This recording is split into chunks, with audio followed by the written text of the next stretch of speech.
कभी कभी जंगल भी बातें करते हैं, लेकिन हर आवाज जवाब देने के लिए नहीं होती। ये कहानी है 4 दोस्तों की, जिन्होंने सोचा था कि एक ट्रैकिंग ट्रिप उन्हें जिंदगी की सबसे अच्छी यादें देगा, लेकिन उस जंगल ने उनकी आवाजें ही उनसे छीन लीं।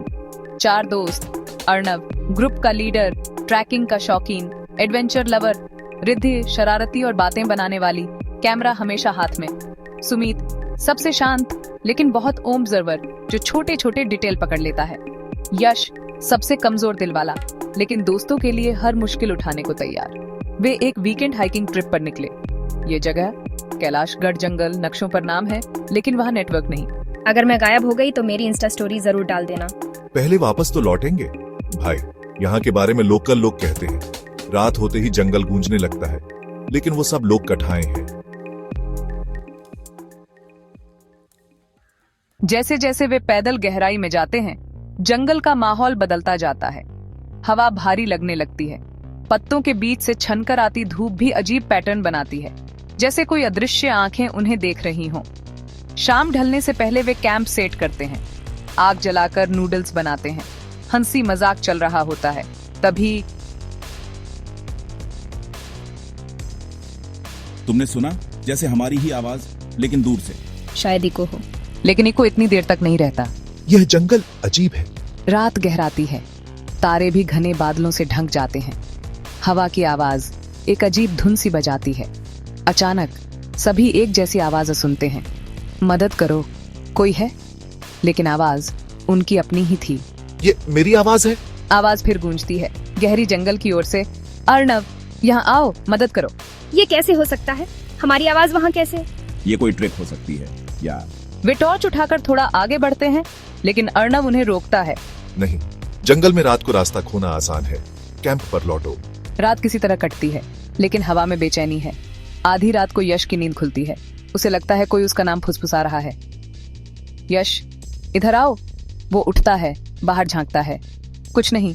सुबह जब बाकी लोग जागते हैं, यश गायब है। जमीन पर यश के पैरों के निशान हैं, जो कैंप से निकलकर जंगल की एक ऐसी दिशा में जाते हैं जो उनके नक्शे में दर्ज ही नहीं।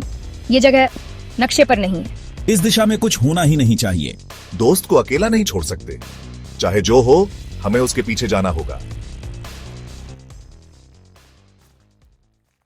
सुबह की हल्की रोशनी में तीनों दोस्त उस दिशा को देख रहे थे जहां यश के पैरों के निशान जा रहे थे, पर वो दिशा नक्शों में थी ही नहीं। कैलाशगढ़ जंगल ने उन्हें अब अपने खेल में खींच लिया था। अर्णव, रिद्धि और सुमित बैग्स कसकर टॉर्च और पानी के साथ निकल पड़ते हैं। हवा अजीब तरह से ठंडी हो चुकी है। पत्ते सरसराते नहीं, बल्कि जैसे खुद कोई संदेश दे रहे हों। ये रास्ता सीधा तो जा रहा है, लेकिन मुझे लग रहा है हम चक्कर काट रहे हैं। मुझे भी।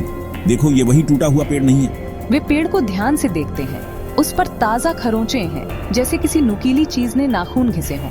खरोंचों के बीच एक प्रतीक उकेरा हुआ था, 3 आपस में जुड़े हुए वृत्त। ये किसने बनाया होगा? यश को ढूंढने वाला कोई और, या ये तो जैसे कोई पुराना चिन्ह हो। ये जगह सच में अजीब है। जंगल में हर ओर अब वही आवाजें गूंजने लगती हैं। कभी रिद्धि की हंसी, कभी सुमित की आवाज, जैसे हर पेड़ उनकी यादों को चुराकर वापस सुना रहा हो।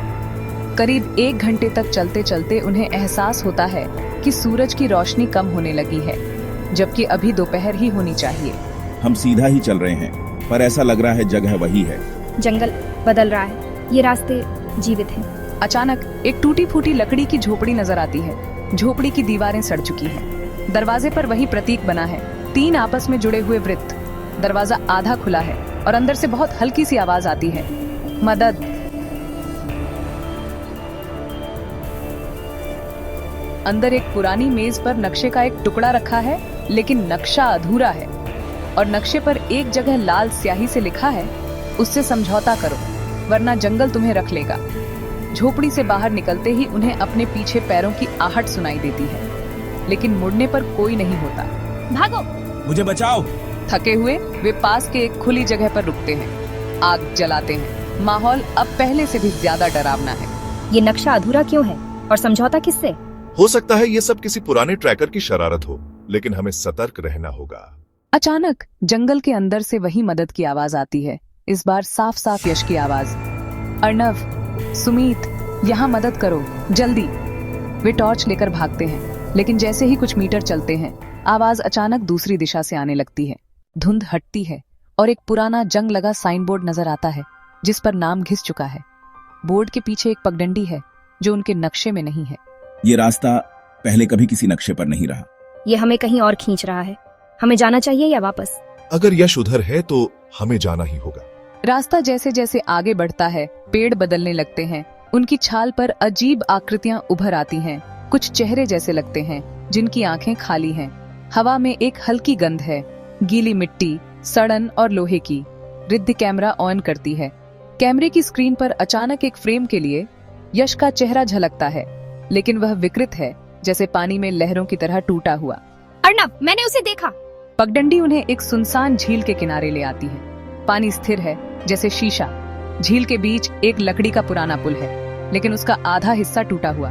पानी की सतह पर हल्की गूंज सुनाई देती है। समझौता।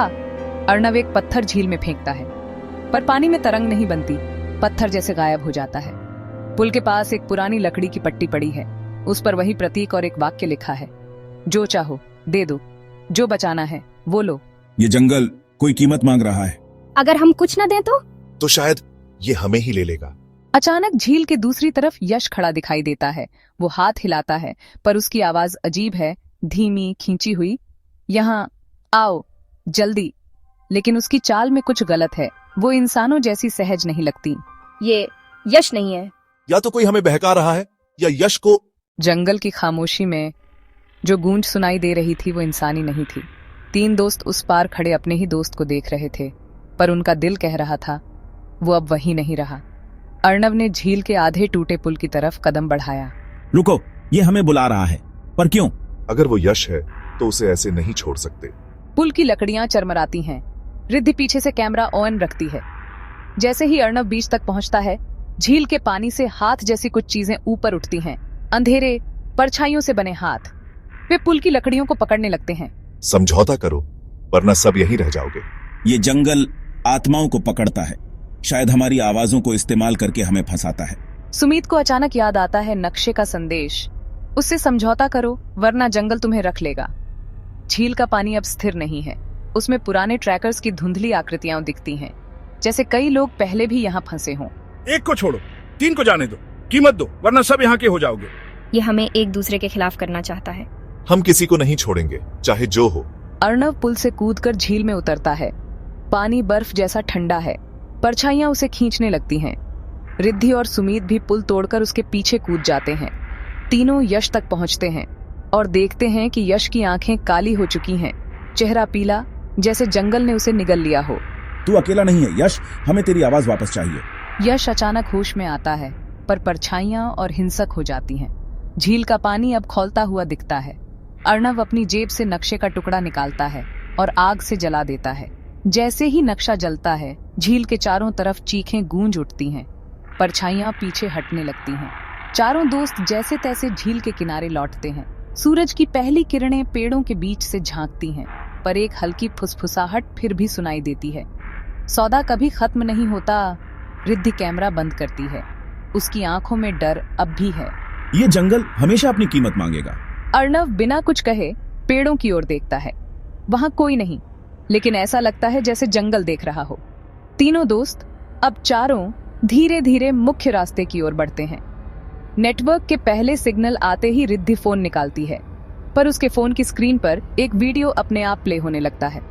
वो फुटेज है कल रात का, जहां चारों आग के पास बैठे हैं, लेकिन उसमें 5वीं परछाई दिख रही है जो उनके बीच खड़ी थी। रिद्धि घबराकर फोन गिरा देती है। शायद ये कहानी यहाँ खत्म नहीं हुई। कैलाशगढ़ जंगल, जहां हर आवाज आपकी ही हो सकती है, लेकिन हर आवाज पर भरोसा नहीं करना चाहिए।